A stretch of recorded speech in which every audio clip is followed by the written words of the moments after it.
10万大军扎营，要占多大一片地方？别把它想成10万人找块空地躺下，真正的大军一停下来，几乎是在荒野里连夜造出一座城市。五经总要讲下营，先要计人数，配地多少，又说随师众寡，1人1部。若按每人1方部粗算，10万人仅驻兵区就要20多万平方米。可这只是睡觉的地方。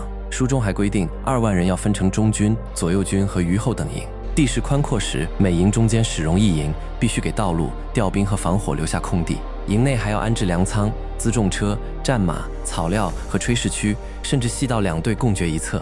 10万人，仅厕所就可能需要上千处。营外还要挖壕沟、立木栅，布置行马和吉里。六韬又要求昼夜瞭望，防止敌军偷营。